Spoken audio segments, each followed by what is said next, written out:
Felt fun to get out there, be with the team. Going into the final week.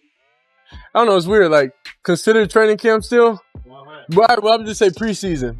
Because on the film breakdown, I don't say training camp, say preseason. All right, so final week of preseason.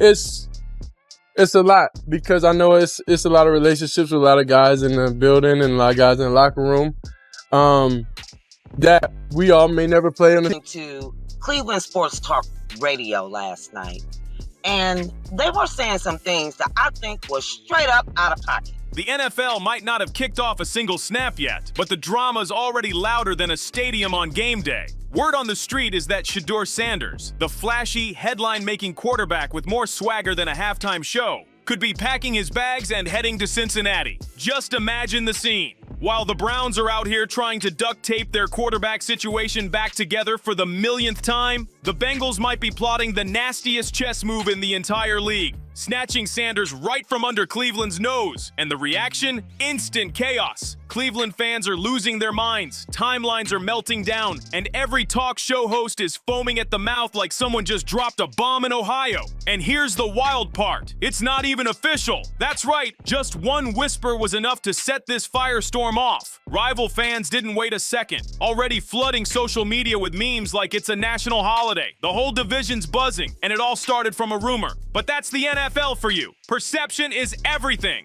Cleveland looks rattled, Cincinnati's quietly grinning, and the rest of the AFC North, they're sitting back, popcorn in hand, watching this circus unfold in real time. This isn't just about raw talent or potential trades, it's about mind games. A single whisper may have already cracked an entire fan base before the season even starts. The real possibility that Joe Burrow has played his last down this season for the Bengals. Then the hammer dropped. News broke that Joe Burrow would be sidelined for at least 3 months with a toe surgery. In an instant, the entire AFC North flipped upside down. This wasn't just another quarterback injury. This was the face of a franchise, a cornerstone, going down hard. And suddenly, Cincinnati found themselves staring down the one thing every contender fears the most, the unknown. Burrow's injury isn't just a minor hiccup. It's a full-on 12 to 14-week recovery. Best case, he's back by mid-December. Worst case, the Bengals are riding with Jake Browning. And sure, Browning can hold it down, but let's be honest. When your roster is stacked with Jamar Chase, T. Higgins, and a payroll built for a Super Bowl run, serviceable just doesn't cut it. You don't buy a sports car to cruise around on a spare tire. So once Burrow went down, the clock immediately started ticking. Behind the scenes, phones lit up, scouting reports got dusted off, and backup plans were scribbled at the top of every whiteboard in the building. And out of that chaos, one name suddenly rose above the noise. Shedeur Sanders, a dual-threat quarterback with NFL bloodlines, superstar charisma, and the kind of hunger that only comes from being overlooked. Right now, he's stuck in Cleveland, underutilized, watching other guys get reps while he waits for his shot. And that's when the rumor mill went berserk. Because if there's one thing you can bet on, it's that Cincinnati isn't gonna roll over without a fight. They may have lost their superstar for now, but their arsenal isn't empty. Far from it. And here's where it gets even juicier. If there's any place where quarterback dreams go to die, it's Cleveland. For decades, they've treated quarterbacks like disposable razors. One slip, one bad game, and you're tossed out the door. And now Sanders is staring straight down that same fate. Despite his potential, despite the swagger, despite the built-in spotlight, the Browns went ahead and drafted Dillon Gabriel over him. Just let that sink in. A quarterback with NFL DNA, a natural media darling, and they still let him rot on the bench while reaching for somebody else. For most players, getting passed over is just business. But for Shedeur Sanders, this wasn't just a snub, it was a straight-up statement. And to make it worse, he's getting 0 real reps in camp. Not scout team, not even third string, nothing. He's practically invisible out there, watching less talented quarterbacks get chances while he collects splinters on the sideline. The irony? Cleveland's got a track record of chewing up promising QBs before they even get started. The Browns need him more than ever, yet they act like he doesn't exist. Their so-called golden ticket, Deshaun Watson, has been anything but, caught between nagging injuries, heavy rust, and a monster contract that feels more like a ransom note than a deal. Cleveland is stuck in neutral, yet instead of leaning into the most electrifying player in the building, they're smothering him, shutting down his shine like they've done to countless others before. But the rest of the league is paying attention. Cincinnati's paying attention. It started as nothing more than a whisper, a name casually thrown into the air like a spark in the middle of a drought. Shedeur Sanders to the Bengals. No official sources, no breaking news banners, just a rumor floating around. But in hours, that spark set off a firestorm in Cleveland. So now it sounds like the Cleveland Browns are going to all but imprison Shedeur Sanders in the football sense of a very talented rookie quarterback who obviously needs reps, needs an opportunity, and who now, barring some miraculous luck, will not get the opportunity to play in a single real game. I'm sure many around the NFL are celebrating as we Fans went nuclear, message boards lit up like Christmas lights on fire, and sports radio turned into full-blown therapy sessions. Rival fans, they were laughing so hard they couldn't even finish their sentences. And all of it, every meltdown, every argument came from a single what if. Because even the thought of Sanders rocking Bengal stripes, stepping in while Joe Burrow heals, was too much for Cleveland to process. Not just because he's talented, but because it would be the ultimate betrayal, an epic plot twist written right in front of their eyes. Think about it. Cleveland passed on a potential franchise quarterback, shoved him to the side with no real plan, and now the squad across the state might be ready to unleash him. That's not just a mistake. That's a comedy skit written in bold orange and black ink. Suddenly, the Browns' worst nightmare wasn't just losing games. It was watching the kid they ignored blossom into a star-rocking enemy colors. And here's the kicker. It didn't even matter that nothing was official. It didn't matter that Shedeur Sanders hadn't even taken a single snap. The rumor alone became the headline, and the panic became the story. Just like clockwork, Cleveland didn't need evidence to unravel. All it took was suggestion. All it took was fear.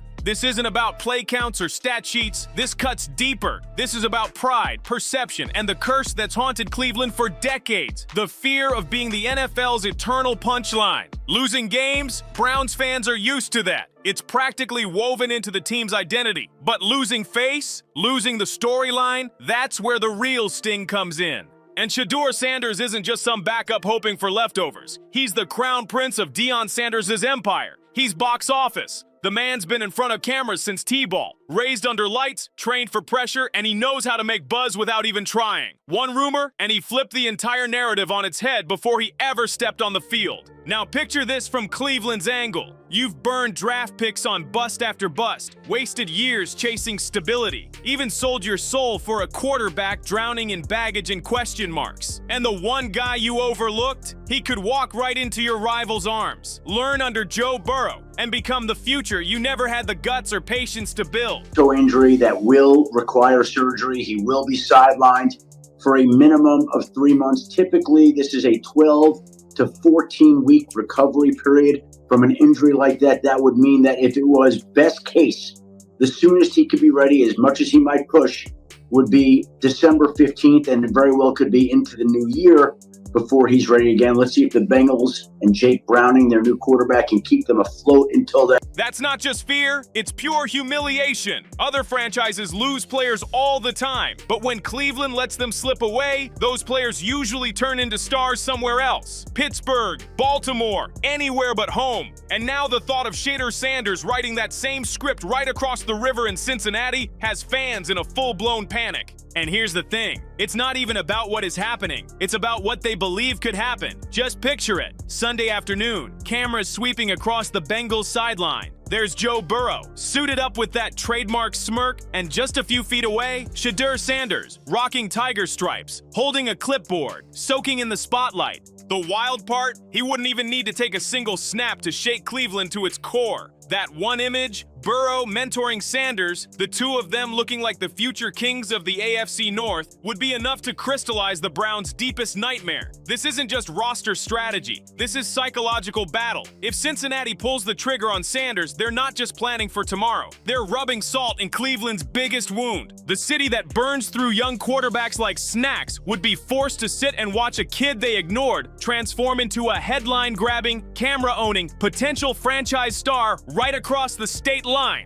And to make matters worse, the Bengals locker room is tailor-made for Sanders. A steady, no-nonsense mentor in Burrow. Elite receivers like Chase and Higgins waiting downfield. And a winning system already polished and ready to launch him into stardom. All Shedeur has to do is plug in. No pressure to save the franchise. No media vans parked outside his house. No toxic fan base waiting to crown him and then crucify him after a single bad throw. I'm the biggest Shedeur fan in the world. There's nothing he can do Friday to win the job to start against the Bengals. Let's get that out of the way right now. What Shedeur can do is he can change the narrative.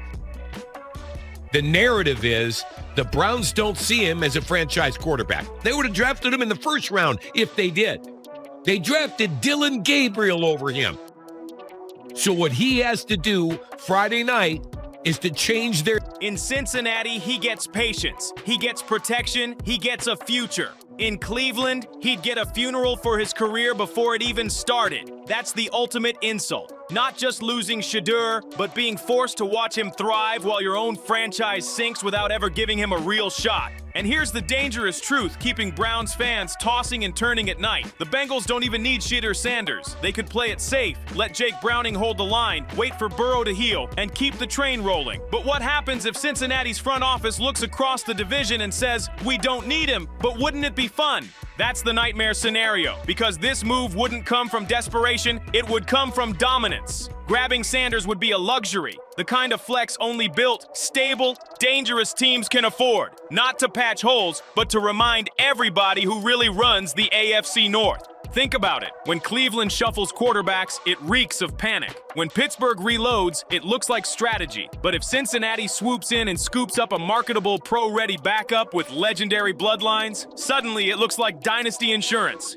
They've already got Joe Burrow, the calmest sniper in football, a stone-cold assassin under pressure. Now imagine Shedeur Sanders sitting behind him, soaking up the system, adjusting to the league's speed, learning how to sharpen his own edge. That's not just depth, that's a future-proof quarterback room with swagger, star power, and a decade of headlines locked and loaded. Meanwhile, Cleveland can't even commit to Deshaun Watson without second-guessing themselves after every incomplete pass. And that's where the shift happens, not just in power, but in the entire tone of the division. The Bengals start looking like assassins, drafting with dominance in mind, while the Browns look like they're drafting out of panic and fear. This isn't just a quarterback issue anymore. It's a full-blown identity crisis, and the Bengals could flip the whole script with just one name on a draft card. Here's the part nobody in Cleveland wants to say out loud. Shedeur Sanders probably doesn't even want to be there. This isn't some backup hustling for a paycheck. This is a player raised for the lights, sharpened by Deion Sanders himself, built for business pressure and primetime cameras. Every move he makes is calculated. Every step is about legacy. And let's be real, there's no way Cleveland looks like a smart long-term move in his eyes. Why? Because Shedeur's been watching just like the rest of us. He saw the Browns chew up and spit out careers before they even got started. He saw Baker Mayfield get pushed out of town. He's watched Deshaun Watson buckle under the weight of sky-high expectations and that $230 million anchor around his neck. And he knows in Cleveland, one bad game doesn't just earn criticism, it lights the torches. Now contrast that with how he's handled other interest around the league. When the Baltimore Ravens reportedly came calling, Shedeur basically said, thanks, but no thanks. A smart move, because he knew Lamar Jackson's spot is untouchable, locked in tight. That's not just awareness, that's chess-level thinking from a player who knows exactly where he belongs. Went through and what you went through. Tonight, watching tonight, does it make it almost more meaningful than just a football game? I'm not gonna say meaningful. We've already spoken like 3 times a day. We just got off the phone joking and clowning like crazy. But he's so prepared right now. A lot of people are approaching it like a preseason game. He's approaching like a game. And that's how he's always approached everything, to prepare and to approach it like this is it. I just can't wait to see him get down tonight. But it's going to be a little weird. It's going to be a little strange. It's going to be a problem after the night, though.